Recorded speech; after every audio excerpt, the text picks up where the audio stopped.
Viewers, इस video के अंदर हम भारत के अंदरूनी शत्रु बुक रिलीज के दौरान जनरल जीडी बख्शी द्वारा दिए गए वक्तव्य को सुनेंगे।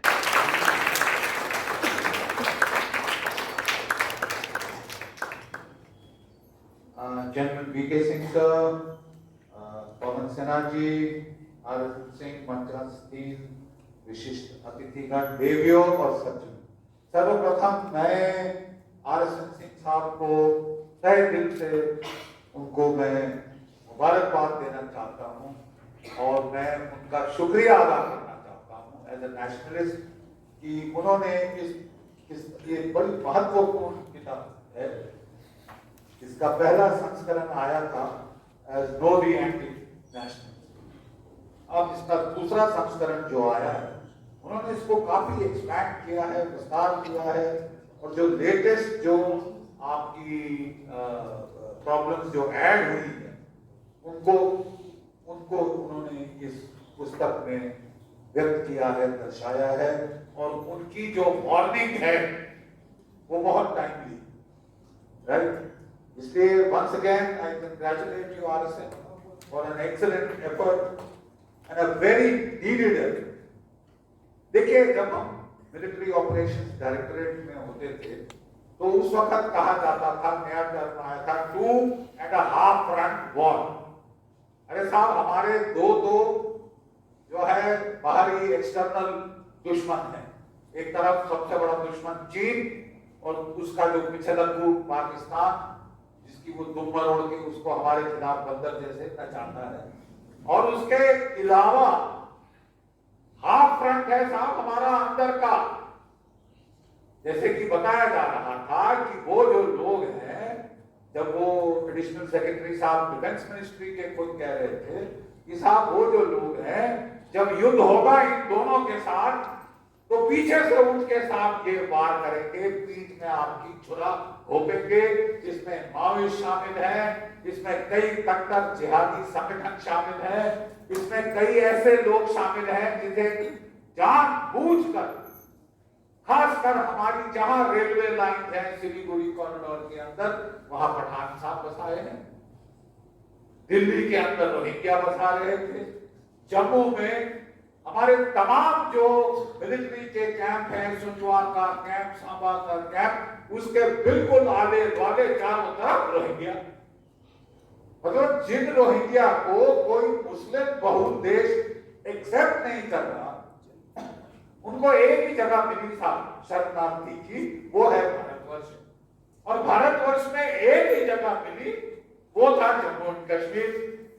मतलब इसी का दिमाग बोलते हैं फिर गया है। Have you gone stark, raving mad, जिसे अंग्रेजी में कहा जाता है हैव यू गॉन बॉन्कर्स। सबसे बड़े दुनिया के तस्करी, आर्म्स स्मगलिंग करने वाले, ड्रग्स स्मगलिंग करने वाले रोहिंग्या। वर्मा ने तो निकाल के फेंका, बांग्लादेश की तरफ भेजा, धकेला वहां से भारतवर्ष में। और ये सारे के सारे जम्मू कश्मीर एक प्रांत मिला साहब इसको लगाने के लिए, और सारे जहां आर्मी कैंप है उनके आसपास। अरे साहब, जब ये हालत हमारी अपनी है तो हमें बाहर के दुश्मनों की क्या जरूरत है? जब आपके घर में ऐसे ऐसे सांप जहरीले बैठे हैं जो शरेआम कर, मतलब हम सब ने अपनी आंखें खो दी। एक बहुत अच्छी बात अभी प्रोफेसर साहब ने कही और मैं आपको थोड़ा सा इतिहास में बताना चाहता हूं।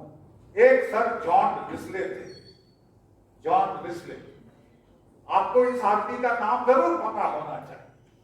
John Risley commissioner of caste census, पहला भारत का वो बना था और एंथ्रोपोलॉजिस्ट था, और उसने बड़ा स्टडी अध्ययन करके एक तरीका चुना, एक फॉल्ट लाइन चुनी इस बॉडी पॉलिटिक में, जिससे ये कभी देश को तबाह कर दिया जा सके। क्या थी साहब वो बॉडी पॉलिटिक? कास्ट। कास्ट बिल्कुल, मतलब आपको जो है कोई हैरत नहीं होनी चाहिए। उसने कास्ट सेंसस शुरू किए और जॉन रिस्ले लिखता है, and I quote, as long as there is caste, there will be no India. अरे साहब, जब तक कास्ट है कोई भारतवर्ष नाम की चिड़िया होगी ही नहीं। सबसे अच्छा तरीका इनको तोड़ने का कास्ट। तो ये थोड़ा समझने की जरूरत है। देखिए साहब, कास्ट कभी एक टाइम पे जरूरी था, कास्ट कभी एक टाइम पे उसका कोई मकसद था। जबकि हमारी विलेज सोसाइटीज थी तो इंटेलेक्चुअल वर्ग, क्षत्रिय वर्ग, जो काश्तकार काम करने वाले आम लोग, तो ये उस वक्त की डिवीजन थी। हर सोसाइटी में ये division, there be one society whether in Europe और एनीवेयर जहां ये डिवीजन ना हो। लेकिन साहब प्रॉब्लम दरअसल समझिए, जब 10वीं सदी के बाद, एक्चुअली हमले तो 7वीं 8वीं सदी में शुरू हो गए थे, लेकिन मैं आपको बताना चाहता हूं कि 200-300 साल रोक के रखे। तो फर्स्ट प्लेस जहां ये जो इस्लामिक जिहादी आर्मीज आ रही थी उनको शिकस्त मिली वो अफगानिस्तान में था, जब हिंदू शाही किंगडम हुआ। हिंदू शाही किंगडम थी, उसने 200 साल रोक के रखा वहां। ठीक है, सिर्फ एक और जगह थी जहां उनको शिकस्त मिली, वो थी स्पेन, पिरेनीज पहाड़ों में जब ये आए, इनके ऊंट चल ना सके और ये पिटे। ठीक है साहब, इनको रोक के रखा वहां पे। मैं कहने की कोशिश ये कर रहा हूं कि जब 10वीं सदी के बाद हमें समूल विनाश हो गया बिकॉज ऑफ आपसी फूट, हाथ पे हाथ, तो उस वक्त when the Hindu state was finished, खलास हो गई हिंदू स्टेट। आपकी क्या आखिरी लाइन ऑफ डिफेंस रह गई? जाति, कास्ट, आपका हक, आपकी पंचायत। जब आपकी कोई फौजें नहीं रह गई, आपकी पॉलिटिकल अथॉरिटी खत्म हो गई हिंदू धर्म की, किस चीज ने बचाई? आप मुझे ये बताइए कि और सारे देश जहां पे इस्लामिक कॉन्क्वेस्ट हुई, चाहे Iraq, central Asia, Africa, middle east, वो समूल उन्होंने कास्ट, आपका जो धर्म परिवर्तन कर दिया। इंडिया में नहीं हुआ साहब, इसलिए because we were a weak state but a strong society. You are a weak state but a strong society. वो खप पंचायत ने बोला अगर तूने धर्म बंद नहीं किया, तेरा खाना पानी बंद, रोटी बेटी का रिश्ता बंद, जा मर, नहीं जाने। और साहब ये जो है लास्ट लाइन ऑफ डिफेंस, आपकी कास्ट, जाति वगैरह थी, वो उसने आपको काफी देर तक बचाया। दूसरी किस चीज ने बचाया? Strategic depth. अरे साहब, जब आप उत्तर में हार रहे थे, विजयनगर एम्पायर जाके फतह कर रही थी साउथ ईस्ट एशिया में, इतनी स्ट्रेटेजिक डेप्थ है, वो ऐसे हरा नहीं सकते इसको बिकॉज ऑफ स्ट्रेटेजिक डेप्थ। तो ये दो चीजें आज मैं आपको कहना चाहता हूं कि आपकी स्टेट वापस आ गई। आपकी दुनिया की सेकंड लार्जेस्ट आर्मी है, फोर्थ लार्जेस्ट एयरफोर्स है, फिफ्थ लार्जेस्ट नेवी है। अब आपको कास्ट, हक, पंचायत की क्या जरूरत है? Get over it, you are a nation. अगर ये ट्राइबलिज्म की जरूरत थी जब आपकी लास्ट कोई लाइन ऑफ डिफेंस ही नहीं रह गई, अब आपकी लाइन ऑफ डिफेंस है साहब। And if you still stick by caste, अंग्रेजों ने बड़ा अच्छा फैसला कर दिया।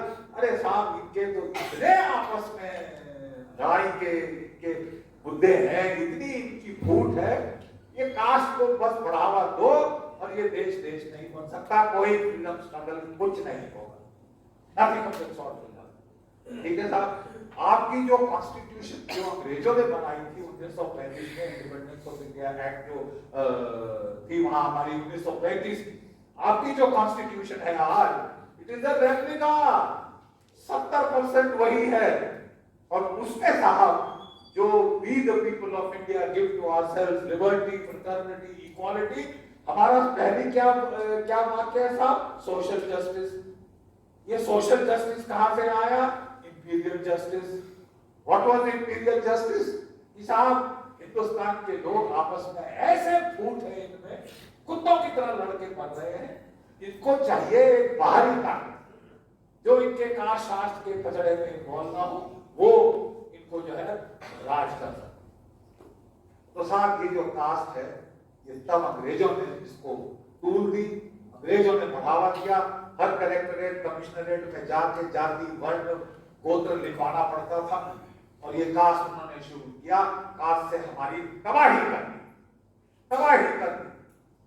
ठीक है साहब, जो भी आपके देश में रिफॉर्मर आए हैं, चाहे सिख गुरु हमारे, उन्होंने कास्ट को खत्म करने की कोशिश की, महर्षि दयानंद कास्ट खत्म करने की कोशिश करी, और लेकिन साहब आजादी के 75 साल हो गए हैं, अब हम लोग अपने को कास्ट पे तोड़। मेरी हाथ जोड़कर विनती है कि अगर आप एक देश बनना चाहते हैं तो प्लीज आप ये रिजर्वेशन का पचड़ा केवल इकोनॉमिक क्राइटेरिया पे करें और कोई क्राइटेरिया बीच में नहीं। जो गरीब है वो क्या जात क्या कुछ उसको छोड़िए, क्योंकि जब आप सब आइडेंटिटीज क्रिएट कर रहे हैं वो इंडियन आइडेंटिटी के पर खिलाफ जा रही है, वो हमें तोड़ रही है विघटनकारी। Unless you get over this, you may cease to exist as a nation, even now. That is it. Last में मैं जनरल बीके सिंह साहब को एक बात बताना चाहूंगा। इसी मेवाट, सर मेवाट गुड़गांव से हम आप जानते हैं कितना नजदीक है, हमारी नेशनल कैपिटल रीजन से कितना नजदीक। कोई 3-4 साल पहले मेरे पास वहां के लोग आए, बोले जनरल साहब आप प्लीज वहां आइए, कारगिल दिवस के बहाने आपको बुलाएंगे, आप प्लीज लेक्चर दीजिए, वहां साहब सत्यानाश हो। बोला मैं जरूर जाऊंगा। मेरे को मेरे दोस्तों से कॉल आई, जीडी आर यू मैड, तू पागल हो गया है, you know where you are going. मैंने बोला यार आपका कहना यह है कि भारतवर्ष में कुछ ऐसे स्थान हैं जहां एक रिटायर्ड जनरल जा नहीं सकता, और वो मेरी नेशनल कैपिटल से 10 किलोमीटर दूर नहीं है सर। This is dangerous. ये वो जगह है जहां से जब ये भाग रहे थे मेवाट के मुस्लिम, दादी जी आए थे, बोले मैं जमीन पे लेट जाऊंगा, मैं मर जाऊंगा, इनको जाने नहीं दिया। आज साहब हालत वहां पे ये है कि जब मैं गया, it is an incipient insurgency sir, incipient insurgency, डर का माहौल, मतलब खाली सड़कें, पुलिस वाले वहां जाने में डरते। ये बिल्कुल बहुत हो रहा था। मैंने आते ही अपनी तरफ से sir I try to tell everybody please have a permanent training centre of the CRPF, BSF, CRSF, किसी का भी आप बना दीजिए परमानेंट बटालियन। अगर आप करेंगे पोस्ट, जैसे उन्होंने एक वो इंडिया रिजर्व बटालियन पोस्ट की है सर, वो जो है आज उठ के कलकत्ता पहुंच रही है, कल वहां पहुंच रही है, वो मेरी आपका वहां कोई no foods on the ground, there is no strength. We need to have अपना वहां पे the presence and the power of the state, नहीं तो ये सबसे बड़ा गढ़ टेररिस्ट का बिल्कुल हमारी नेशनल कैपिटल रीजन के साथ हमको दंड करने के लिए होगा। मैं यहीं पे अपनी वाणी का विराम देता हूँ। ऐसी चीजों को कर्नल साहब ने उठाया है, उनका बहुत शुक्रगुजार हूँ, तहे दिल से जय भारत, जय हिंद।